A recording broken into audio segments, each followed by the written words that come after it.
Good evening, सत श्री अकाल, नमस्ते, welcome back to my YouTube channel biker Jassi sir. और मैं आपका दोस्त जसबीर सिंह सलूजा लेकर आया हूं एक नया वीडियो। थंबनेल आप लोगों ने देख लिया है दोस्तों, डीजल बाइक। जी हाँ, एक बहुत ही शानदार मशीन, बहुत ही किफायती, बहुत ही दमदार और लुक में भी शानदार। आखिर क्यों गायब हो गई इंडियन मार्केट से? आज के वीडियो में दोस्तों आपको बहुत सारी ऐसी बातें पता चलने वाली हैं जो या तो आज तक आपको पता नहीं थी या किसी ने बताई नहीं। तो इंटरेस्टिंग होने वाला है आज का हमारा वीडियो, तो बिल्कुल भी स्किप मत करना दोस्तों। वीडियो शुरू करने से पहले एक छोटी सी रिक्वेस्ट है आप लोगों से कि जो भी भाई इस वीडियो पर पहली बार आए हैं, वीडियो देखने के बाद, हाँ भाई, वीडियो देखने के बाद अगर वीडियो अच्छा लगे, मेरा वीडियो बनाने का तरीका अच्छा लगे दोस्तों, तो सब्सक्राइब जरूर करना और वीडियो को लाइक जरूर करना। और अगर इन्फॉर्मेशन अच्छी लगे तो अपने दोस्तों के साथ शेयर भी करना। तो चलिए बिना देर करे शुरू करते हैं आज का हमारा वीडियो। लेट्स गो, बिना देर करें। तो आज की वीडियो की शुरुआत में एक शख्स की जानकारी देते हुए करना चाहूंगा जिनका नाम है चे गुवेरा। विश्व प्रसिद्ध क्रांतिकारी हुए हैं। हालांकि इनका जो काम था वो अर्जेंटीना और क्यूबा तक ही सीमित था, पर पूरी दुनिया इनको जानती है। इनका जिक्र यहाँ पर क्यों आया है वो भी वीडियो में आपको पता लगेगा आगे। 1948 में जब इन्होंने यूनिवर्सिटी में एडमिशन लिया, उसके बाद में युवा चे गुवेरा के अंदर पूरी दुनिया को जानने की इच्छा ने जन्म लिया। हालांकि ये वो समय नहीं था जब आज के जितना आसान हुआ करता था चीज़ों के बारे में जानकारी प्राप्त करना। जैसे कि गूगल, आपने अपने मोबाइल निकाला और सर्च किया और कुछ ही सेकंड्स में सारी जानकारी किसी भी चीज़ के बारे में, किसी भी देश के बारे में, किसी भी सभ्यता के बारे में आपके मोबाइल पर होती है। पर उस समय ऐसा कुछ नहीं था। तो इन्होंने एक मोटरसाइकिल उठाई, अपने एक दोस्त को लिया साथ में और दक्षिण अमेरिका के 9 देशों को नाप दिया। जी हाँ, तकरीबन 1 साल का समय इन्हें लगा। और जिस बाइक पर इन्होंने ये इनकी यात्रा की थी वो एक डीजल बाइक थी और उसका नाम था नॉटेन। तो यही एक कारण था जिसके कारण मैंने यहाँ पर इनकी जानकारी दी, क्योंकि शायद ये वो पहले शख्स थे जिन्होंने किसी डीजल बाइक पर इतना लंबा सफर तय करा। तो चलिए बात करते हैं इंडिया में डीजल बाइक के इतिहास की। तो आपको बताना चाहूँगा दोस्तों कि डीजल बाइक इंडिया में मौजूद हो चुकी है, मतलब बनी है, बिकी है, चली हैं और बाद में मार्केट से गायब भी हो गई। जी हाँ, अब शायद ही कहीं पर इक्का दुक्का विरली कोई डीजल बाइक आपको सड़क पर चलती हुई मिलेगी। कुछ कलेक्टर्स ऐसे हैं जिन्होंने उनको कलेक्शन में अपने ले रखा है, कुछ शौकिया तौर पर रखने वाले लोग हैं जो आज भी उसको ढूंढते हैं, रखते हैं, संभालते हैं। पर अब किसी तरह की डीजल बाइक मार्केट में अवेलेबल नहीं है यदि आप लेने जाते हैं तो। एक समय था, बताना चाहूँगा मैं, कि 80 के दशक में रॉयल एनफील्ड है। जी हाँ, वही रॉयल एनफील्ड है जिसकी क्लासिक, हिमालयन, इलेक्ट्रा और जीटी, कई तरह की आज बाइक्स बहुत ज़्यादा पॉपुलर है मार्केट में। इसी रॉयल एनफील्ड ने 80 के दशक में एक टोरस नाम की डीजल बुलेट मार्केट में उतारी थी, जो कि बहुत सफल भी हुई थी, क्योंकि ये प्रति लीटर डीजल में तकरीबन 80 किलोमीटर का फासला तय करती थी। सोचिए, एक शानदार जानदार बाइक। जी हाँ, मैं शायद बता रहा हूँ कि 325 सीसी का इसका इंजन हुआ करता था। 325 सीसी की जानदार शानदार दमदार बाइक 80 किलोमीटर चलती थी 1 लीटर में। और ये बहुत मायना रखता था उस समय, खास तौर पर जिस समय डीजल और पेट्रोल की कीमतों में बहुत ही ज़्यादा अंतर था। आज ये अंतर ना के बराबर हो गया है, बहुत कम अंतर रह गया है पेट्रोल और डीजल के दामों में। पर उस एक ज़माने में ये लगभग दुगना हुआ करता था। कितना हुआ करता था वो जानकारी भी आपको वीडियो में मिलने वाली है। तो मैं बात कर रहा था डीजल बुलेट की। 80 के दशक में रॉयल एनफील्ड डीजल बुलेट लेके आया। 325 सीसी के साथ ये बाइक मिलती थी जो 80 किलोमीटर प्रति लीटर डीजल में चलती थी। तो 80 के दशक में रॉयल एनफील्ड की टोरस का बोलबाला था अच्छे से। 90 दशक में इसको कॉम्पिटिट करने आई, इसको चैलेंज करने आई सूरज डीजल बाइक। जी हाँ, सहारनपुर में स्थित सूरज ऑटोमोबाइल्स द्वारा ये बनाई गई थी और ये डीजल बाइक लगभग 50,000 रुपये में उस समय आती थी।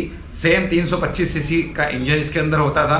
पर जो विशेष चीज़ होती थी इसमें, वो 2 बातें खास होती थी जो रॉयल एनफील्ड की टोरस से ज़्यादा बेहतर इसे बनाती थी। एक कि ये बाइक 85 किलोमीटर प्रति लीटर डीजल में चलती थी, मतलब रॉयल एनफील्ड से 5 किलोमीटर ज़्यादा का प्रॉमिस ही लेके आई थी। और दूसरी खास बात थी इसके अंदर, ये पहली देश की ऐसी बाइक थी जो इलेक्ट्रिक स्टार्ट थी। जी हाँ, कई लोगों को शायद ये बात नहीं पता होगी कि 80 से 90 के दशक के बीच में जो सूरज डीजल बाइक आई थी वो इलेक्ट्रॉनिक स्टार्ट थी। हालांकि ये निर्भर करता था उसकी बैटरी की कंडीशन पर कि इलेक्ट्रिक स्टार्ट काम करेगा या नहीं करेगा, उतना भरोसेमंद नहीं था। पर जी हाँ, इलेक्ट्रिक स्टार्ट सूरज बाइक में सबसे पहले आया था। तो ये 2 बाइक इंडिया की सड़कों पर दौड़ा करती थी उस जमाने में। देखिए, इतनी सारी बाइक और स्कूटर होने के बावजूद इन 2 बाइकों का बोलबाला होने का विशेष कारण आप लोगों को बता दूं मैं कि 80 के दशक में जो पेट्रोल था वो लगभग 5 रुपये 10 पैसे प्रति लीटर मिलता था। सुन के कितना अच्छा लग रहा है ना। अभी जो हम लोग 100-102 रुपये लीटर ले रहे हैं वो कभी 5 रुपये 10 पैसे लीटर हुआ करता था 80 के दशक में। वहीं डीजल 2 रुपये 28 पैसे, मतलब लगभग आधे से भी कम में प्रति लीटर मिलता था। 5 रुपये 10 पैसे पेट्रोल और 2 रुपये 28 पैसे लीटर डीजल मिलता था। ऐसे में डीजल बाइक जो पेट्रोल बाइक से 20 से 25 किलोमीटर ज़्यादा चल रही है, सो तो लोगों को लेनी थी। पर उसके बावजूद भी आप देखेंगे कि सड़कों से डीजल बाइक धीरे धीरे जाती रही। इसका क्या कारण रहा, चलिए जानेंगे वीडियो में आगे। तो सबसे पहला और विशेष कारण है इस बाइक का वजन और इसका आकार।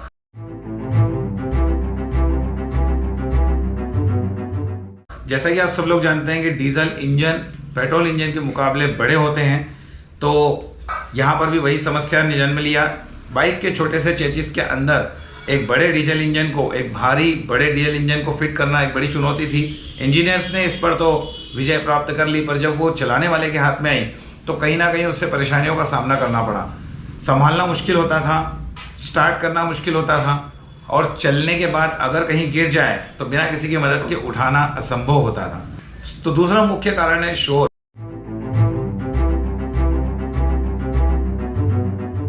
जी हाँ, आज जो डीजल इंजन की टेक्नोलॉजी आप और हम देख रहे हैं कारों में, इतने अच्छी टेक्नोलॉजी 70 और 80 के दशक में नहीं होती थी। जो डीजल इंजन तब होते थे वो बहुत आवाज़ करते थे, और ऐसे में जब बाइक अपने पूरे मस्ती पर आती थी, इट मीन्स आप उसको जब अच्छे से भगाते थे तो वो शोर की सारी हदें पार कर देती थी। ऐसे में सुकून से बाइक चलाने वालों के लिए तो ये एक तकलीफ भी थी। एक और बड़ा कारण है प्रदूषण।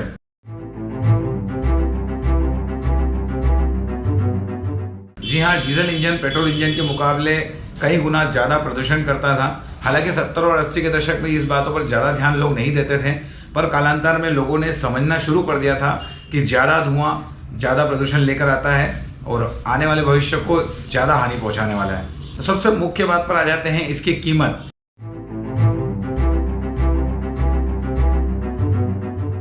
ये भी इस बाइक के मार्केट से गायब होने का एक बड़ा कारण थी। जैसे कि आज हम लोग जानते हैं कि पेट्रोल इंजन डीजल इंजन से सस्ता है, तो ये बात तब भी लागू होती थी। डीजल इंजन तब भी महंगे हुआ करते थे, लगभग दोगुनी कीमत में ये आया करती थी।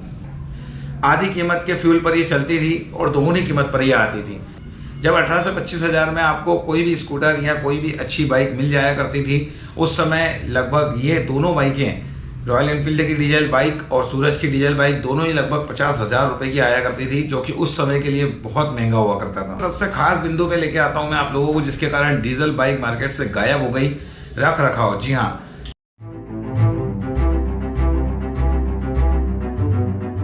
दो बातें इसमें फैक्टर काम करते हैं। एक तो तब जो इंजन इसमें लगे होते थे वो लगभग विदेशी होते थे, जिनके पार्ट्स काफ़ी महंगे होते थे और उनकी अवेलेबिलिटी भी, मतलब उनकी उपलब्धता भी बहुत मुश्किल होती थी। देखिए, आज की तरह आसान नहीं था तब का समय। आज हर घर में 4 गाड़ियां हैं, हर व्यक्ति के पास 2 व्हीलर है, हर शहर में सर्विस सेंटर और शोरूम है। पार्ट्स की कोई प्रॉब्लम नहीं होती, और होती भी तो विदिन 1 दिन में या 2 दिन में आपको अवेलेबल हो जाते हैं। तब ऐसा नहीं होता था। तब इनके पार्ट्स अव्वल तो मिलते नहीं थे, और अगर मिल जाएं तो बहुत महंगे मिलते थे। तो एक तो मिलना नहीं, और फिर मिलना तो बहुत महंगा मिलना। इन चीज़ों के कारण भी लोगों ने धीरे धीरे डीजल बुलेट को या डीजल बाइक को इग्नोर करना शुरू कर दिया। और आखिरी सबसे बड़ा कारण डीजल बाइक का बाहर हो जाने का कंपटीशन।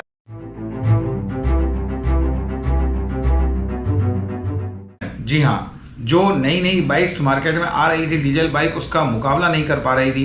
पेट्रोल इंजन भी खासा एवरेज लेके आए थे मार्केट में। अच्छा खासा एवरेज देने वाले पेट्रोल इंजन 100 सीसी के लॉन्च करे थे। हीरो होंडा का मार्केट में आना, तो भारी भरकम बाइकों का ज़माना जाता रहा, और हल्की और तेज और किफ़ायती चलने वाली बाइकों का ज़माना आता रहा। उस कंपटीशन के दौर में डीजल बाइक्स अपने आप को अपडेट नहीं कर पाई। ये एक सबसे बड़ा विशेष कारण रहा उनका बाहर होने का, क्योंकि नई नई लॉन्च हो रही हल्की फुल्की बाइकों के मुकाबले में जब लोग इन्हें देखते थे तो इनमें फ़ायदे कम और नुकसान ज़्यादा दिखते थे। तो यही कुछ विशेष कारण थे दोस्तों, जिनके कारण डीजल बाइक्स हमारे इंडियन मार्केट से लगभग पूरी तरह से गायब हो गई हैं। पर मैं आपको बता दूं, आज भी कुछ ऐसे शौकीन लोग हैं जो 2 से 2.5 लाख 3 लाख तक ऐसी बाइकों के लिए खर्च करने को राजी होते हैं। यदि कहीं पर अच्छी कंडीशन की बाइक होती है तो ये लोग उसे ढूंढते हैं और अपने पास रखते हैं। तो शौक खत्म नहीं हुआ है पर ज़रूरत इसकी खत्म हो गई है। तो अंतिम प्रश्न ये आता है दोस्तों कि क्या भारत में डीजल बाइक्स फिर से सरपट दौड़ेंगी? तो इसकी संभावना कम है कि कोई भी कंपनी डीजल बाइक लॉन्च करे, क्योंकि डीजल और पेट्रोल के दामों में अब ज़्यादा अंतर रह नहीं गया है। ऐसी स्थिति में यदि डीजल बाइक बनती भी है तो उसके क्या कमियां होंगी, क्या खासियत होंगी, इस पर सोचना भी थोड़ा सा मुश्किल पड़ता है। हाँ, आने वाले समय में इलेक्ट्रॉनिक व्हीकल्स का जो एक नया दौर आने वाला है, हो सकता है आप और हम आने वाले कुछ ही सालों में उस चीज़ को देखें। तो यही सब जानकारी थी दोस्तों जो आपको मैं देना चाहता था इस वीडियो के माध्यम से। आई होप आप लोगों को ये जानकारी रोचक लगी होगी, वीडियो मेरा पसंद आया होगा। वीडियो अच्छा लगा हो दोस्तों तो लाइक जरूर करिएगा, जानकारी अच्छी लगी हो तो दोस्तों के साथ शेयर जरूर करिएगा, नए भाई चैनल को सब्सक्राइब जरूर करिएगा। तो आज के लिए वीडियो में दोस्तों इतना ही। गुड बाय, सत श्री अकाल, नमस्कार, रब राखा।